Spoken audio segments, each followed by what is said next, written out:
मधुबन के बाबा, मधुबन के बाबा मुरली वाले, आपका क्या कहना, आपका क्या कहना। ओम शांति। आज 9 दिसंबर 2023 के साकार मधुर महावाक्य हैं। आज मीठे मीठे बाप दादा बोले, मीठे बच्चे, एक बाप के साथ सच्ची मोहब्बत हो तो बाप तुम्हें अपने साथ घर ले जाएंगे, सब पापों से मुक्त कर देंगे, स्वर्ग का मालिक बना देंगे।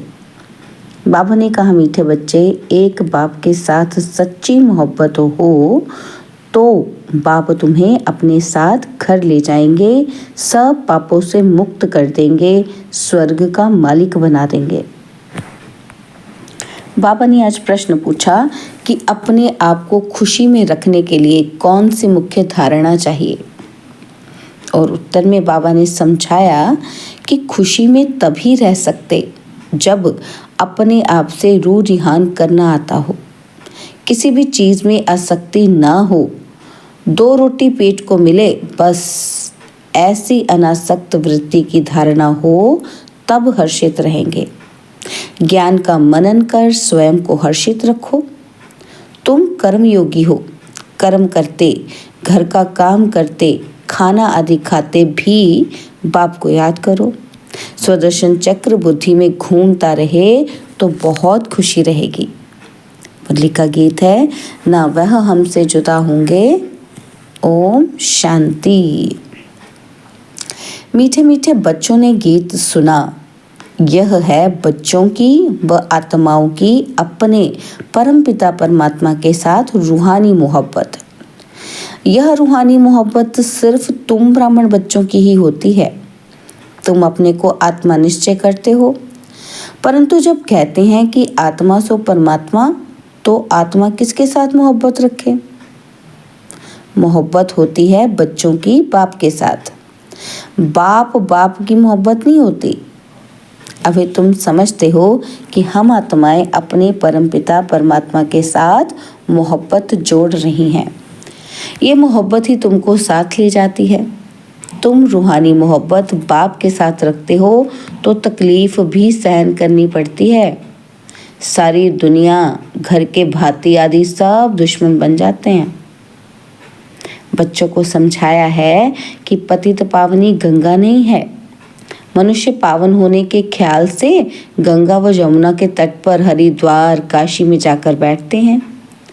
मुख्य स्थान यह 2 हैं। कहते हैं, हे पतित पावनी गंगा।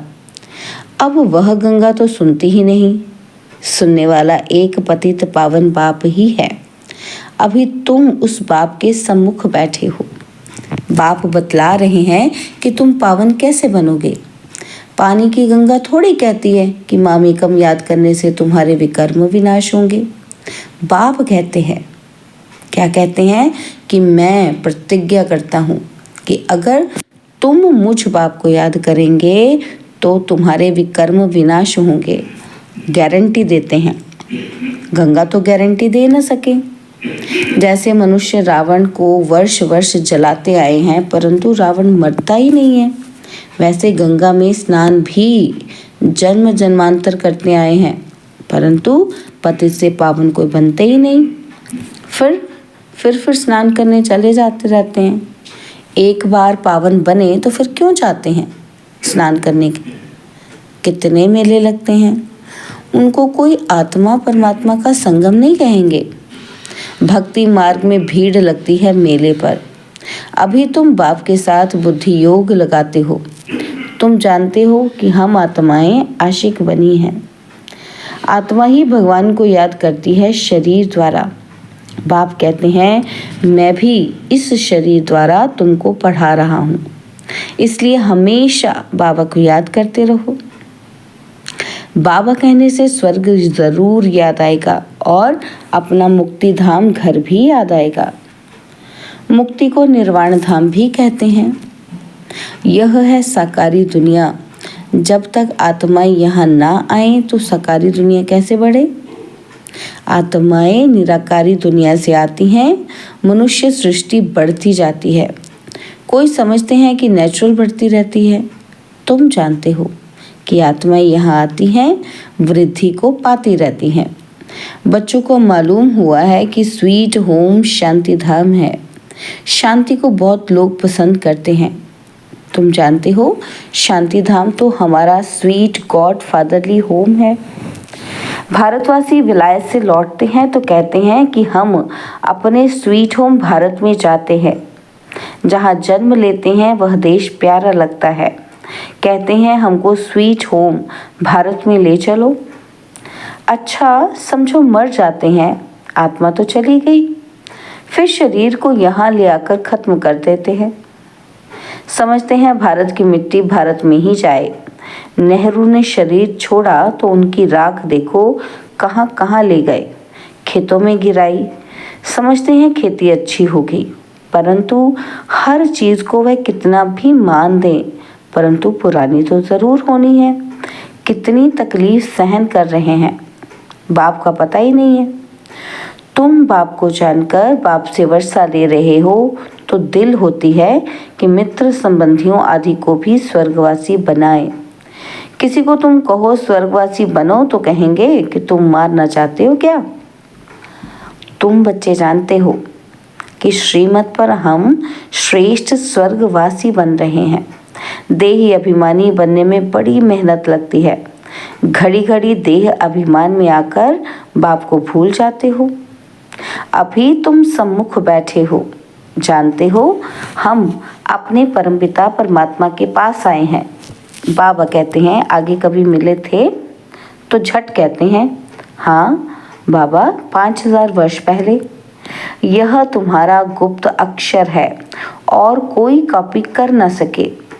भल श्री कृष्ण का वेश धारण कर लेते हैं, कहते हैं हम आए हैं स्वर्ग की स्थापना करने, परंतु यह बात कि 5000 वर्ष पहले भी स्वर्ग स्थापन किया था, ये कह ना सके। तुम ही कहते हो कि बाबा 5000 वर्ष पहले हम आपसे वर्षा लेने आए थे, आपने राजयोग सिखाया था। यह आत्मा कहती है इस शरीर द्वारा। अपने को आत्मा निश्चय कर और बाप को याद करना है, इसमें सर्वव्यापी की बात ही नहीं। यह भी नहीं समझते कि ब्रह्मा जरूर साकार में होना चाहिए, जिस द्वारा परमपिता परमात्मा सृष्टि रचते हैं। पतित पावन बाप आकर सो देवी देवता पावन बनाते हैं। बाप ही स्वर्ग का रचयिता है, तो जरूर स्वर्ग में मनुष्य चाहिए। बाबा आकर तुम्हें स्वर्ग का द्वार बताते हैं। तुम कोशिश करते हो कि हम नरकवासी को स्वर्गवासी बनाएं। कोई बड़े आदमी को सीधा कहो कि तुम पतित नरकवासी हो तो कितना बिगड़ पड़ेंगे। अभी तुम जानते हो कि हम नरक से निकल स्वर्ग में जा रहे हैं। अभी हम संगमवासी हैं। हम आत्माएं अब जा रही हैं इस शरीर को छोड़ बाबा के साथ बाबा के घर। यह है तुम्हारी रूहानी यात्रा। बाबा की याद में रहना है। समझते हो ये शरीर जहाँ तक रहेगा वहाँ तक यात्रा चालू है। कर्म भी तो करना है। भल खाओ पियो खाना पकाओ, जितना समय मिले बाप को ज़रूर याद करना है। दफ्तर में बैठते हो, देखो फुर्सत है तो बाबा की याद में बैठ जाओ, बहुत कमाई है। ट्रेन में सफ़र करते हो तो उस समय तो कोई काम ही नहीं रहता है, बैठे हुए बाबा को याद करते रहो। अभी हम बाबा के पास जाते हैं। बाबा परम धाम से हमको लेने आया है। अच्छा, शाम को घर का खाना आदि पकाते हो तो भी एक दो को याद दिलाओ कि आओ हम अपने बाप की याद में बैठें। पॉइंट भी एक दो को सुनाओ। हम सुदर्शन चक्रधारी हैं। बाबा कहते हैं तुम लाइट हाउस भी हो, रास्ता बतलाते हो। उठते बैठते चलते तुम लाइट हाउस हो। एक आंख में मुक्ति और एक आंख में जीवन मुक्ति। स्वर्ग यहाँ था, अभी नहीं है, अब तो नरक है। बाबा फिर से स्वर्ग स्थापन कर रहे हैं। बाप कहते हैं हम तुमको बहुत गुलगुल बनाते हैं, फिर तुम जाकर महारानी पटरानी बनेंगे, खद्दर की रानी नहीं बनना। तुम्हें 16 कला संपन्न बनना है, ना कि 14 कला। श्री कृष्ण 16 कला था। तुम बच्चियां कितने व्रत नेम आदि रखती थी, 7 रोज निर्जल रहती थी, कितनी मेहनत करती थी, परंतु श्री कृष्णपुरी में जा न सके। अभी तुम कृष्णपुरी में, स्वर्ग में, प्रैक्टिकल में जाने के लिए पुरुषार्थ कर रहे हो। श्री कृष्ण को द्वापर में ले जाने से स्वर्ग का किसी को पता ही नहीं पड़ता है। वास्तव में 7 रोज का अर्थ क्या है सो तुम अभी जानते हो। सिवाय बाप के और कोई को याद नहीं करना है, बाकी निर्जल आदि की कोई बात नहीं। बाबा को याद करने से तुम बाबा के पास चले जाएंगे और बाप फिर स्वर्ग में भेज देंगे। व्रत नेम रख तुम कितने दिन भूखे मरते हो, जन्म बाई जन्म कितनी मेहनत करते हो, प्राप्ति कुछ भी नहीं हुई है। अभी तुमको उनसे छुड़ाए सदगति मार्ग में ले जाते हैं। तुम कहते हो कि बाबा कल्प पहले भी आपसे मिले थे स्वर्ग का वर्षा लेने। बाप कहते हैं कदम कदम पर राय लेते रहो, सब हिसाब किताब पूछो, बाबा राय देते रहेंगे। भल तुम अपना धंधा दौरी आदि करते रहो, फिर भी बाबा राय देते रहेंगे। देखेंगे ये बहुत धंधे में घुस पड़े हैं तो राय देंगे। क्यों इतना माथा मारते हो, कितना समय तुम जिएंगे, पेट तो 1-2 रोटी मांगता है। उनसे गरीब भी चलते तो साहूकार भी चलते हैं। साहूकार लोग अच्छी रीति खाते हैं फिर रोगी भी बनते हैं, और भीड़ लोग देखो कितने मजबूत रहते हैं और खाते क्या हैं, कितना काम करते हैं। अपनी कुटिया में वो खुश रहते हैं। तो इस समय तुम्हें और सब आशाएं छोड़ देनी चाहिए। 2 रोटी मिली, पेट भरा, बस बाप को याद करना है। तुम हो रूहानी बच्चे, परमपिता परमात्मा माशूक के आशिक बने हो। जितना बाबा को याद करेंगे उतना विकर्म विनाश होंगे, और जिसको याद करते हो उनसे जाए मिलेंगे। कई चाहते हैं कि साक्षात्कार हो, यह हो। बाबा कहते हैं घर बैठे भी तुमको हो सकता है। शिव बाबा को याद करने से तुमको वैकुंठ का साक्षात्कार होगा। श्री कृष्णपुरी देखेंगे। यहाँ तो बाबा तुमको वैकुंठ का मालिक बना देते हैं। सिर्फ साक्षात्कार की बात नहीं, मेरे को याद करो क्योंकि मैं आया हूँ तुमको ले जाने। शिव बाबा को याद करना है, वही श्री कृष्णपुरी का मालिक बनाने वाला है। श्री कृष्ण तो नहीं बनाएंगे हमें। शिव बाबा को याद करने से तुमको वैकुंठ की बादशाही मिलती है। अब वह परमधाम से आया हुआ है, जरूर आए हैं तब तो मंदिर यादगार बना है ना। शिव का मंदिर है, शिव जयंती भी मनाते हैं ना, परंतु वे भारत में कैसे आते हैं ये किसी को पता नहीं है। श्री कृष्ण के तन में तो नहीं आते। श्री कृष्ण तो होता ही सत्युग में। शिव का बड़ा भारी मंदिर है, श्री कृष्ण का इतना बड़ा नहीं है। सोमनाथ का मंदिर कितना बड़ा है। श्री कृष्ण के मंदिर में राधे कृष्ण को बहुत गहने दिखाते हैं, और शिव के मंदिर में कभी गहने नहीं देखेंगे। अब वह शिव बाबा तो बड़े महलों में रहता नहीं, रहता है श्री कृष्ण। बाबा कहते हैं कि मैं महलों में नहीं रहता हूँ, परंतु भक्ति मार्ग में कितना बड़ा आलीशान हीरे जवाहरों का मंदिर बनाया है। जिनको शिव बाबा द्वारा स्वर्ग का वर्षा मिला है, उन्होंने उनका मंदिर इतना ऊंच बनाया है। यादगार के लिए कितना बड़ा मंदिर बनाया है, तो वह खुद कितने न साहूकार होंगे। तो मंदिर बहुत अच्छा बनाते हैं। बॉम्बे में बाबूरी नाथ में शिव का मंदिर है, लक्ष्मी नारायण का माधव बाग में है। बाप कहते हैं हम तुमको स्वर्ग का मालिक बनाते हैं, तो भक्ति मार्ग में तुम कितना भारी मंदिर बनाते हो, और अभी देखो कैसे झोपड़ी में बैठा हूँ। तुम्हारा भी नाम बाला होना है। तुम जानते हो हमारा फिर मंदिर बनेगा। हमारे बाप शिव के भी बहुत मंदिर है, कमाल है। जिन्होंने सोमनाथ का मंदिर बनाया था वो कितने धनवान होंगे। अभी तो कितना गुप्त हूँ, कोई को पता ही नहीं।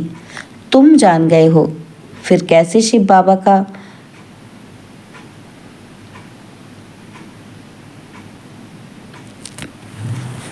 तुम जान गए हो, फिर कैसे शिव बाबा का मंदिर बनाना पड़ेगा।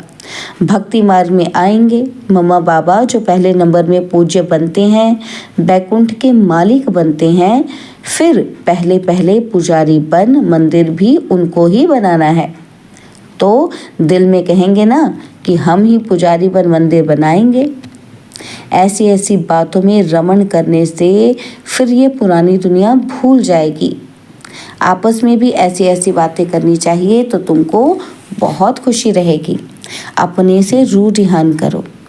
सुप्रीम रूह बैठ तुम्हारी रूह को रिझाते हैं, इस ज्ञान से हर्षित बनाते हैं। तुम कहते हो कि हम कल्प बाद फिर से आए हैं, अनेक बार बाप से मिले हैं, वर्षा पाया है। ऐसे ऐसे आपस में बातें करनी चाहिए। फिर तुम कर्मयोगी भी हो। भल घर में खाना आदि पकाओ, खुशी रहेगी। तुम 84 जन्मों की हिस्ट्री ज्योग्राफी को जानते हो। हम अभी ब्राह्मण बने हैं, फिर देवता बन राज्य करेंगे, पुजारी से पूज्य बनेंगे, फिर महल आदि बनाएंगे। अपनी ही हिस्ट्री ज्योग्राफी सुनाते रहो। हमारी हिस्ट्री ज्योग्राफी चक्र कैसे लगाती है, इसको ही स्वदर्शन चक्रधारी कहा जाता है। तुम तीनों लोगों को जानने वाले हो। ज्ञान का नेत्र तुम्हारा खुला है। यह चक्र याद करने से तुमको बड़ी खुशी रहनी चाहिए। बाप को भी खुशी रहती है।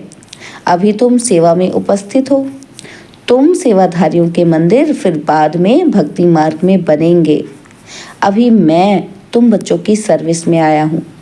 तुमको स्वर्ग का पूरा वर्षा देने आया हूँ। जितना जो पुरुषार्थ करेंगे उस अनुसार स्वर्ग के मालिक बनेंगे।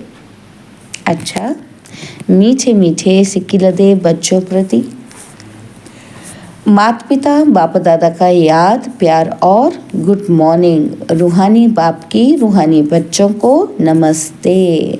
हम रूहानी बच्चों की रूहानी बाप दादाजी को दिलवा जान सिकवा प्रेम से नमस्ते।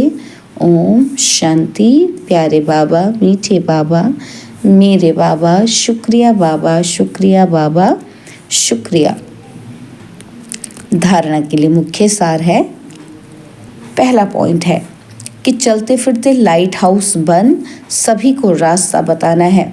सब आशाएं छोड़ एक बाप की याद में रहना है, बाप से राय लेते रहना है। और सेकंड पॉइंट है ज्ञान की बातों में ही रमण करना है, अपने आप से बातें करनी है, स्वदर्शन चक्र फिराते सदा हर्षित रहना है। बाबा ने आज वरदान दिया, योग की धूप में आंसुओं की टंकी को सुखाकर रोना प्रूफ बनने वाले सुख स्वरूप भव। योग की धूप में आंसुओं की टंकी को सुखाकर रोना प्रूफ बनने वाले सुख स्वरूप भव। कई बच्चे कहते हैं कि फलाना दुख देता है इसलिए रोना आता है, लेकिन वह देते हैं तो आप लेते क्यों हो? उनका काम है देना, आप लो ही नहीं। परमात्मा के बच्चे कभी रो नहीं सकते, रोना बंद। ना आंखों का रोना, ना मन का रोना। जहाँ खुशी होगी वहाँ रोना नहीं होगा। खुशी व प्यार के आंसू को रोना नहीं कहा जाता। तो योग की धूप में आंसुओं की टंकी को सुखा दो। विघ्नों को खेल समझो तो सुख स्वरूप बन जाएंगे। स्लोगन है, साक्षी रहकर पाठ बजाने का अभ्यास हो तो टेंशन से परे स्वतः अटेंशन में रहेंगे।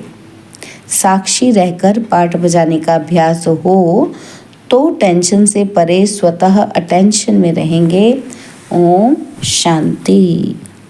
और अब यह एक बहुत अच्छी वीडियो भी जरूर देखें।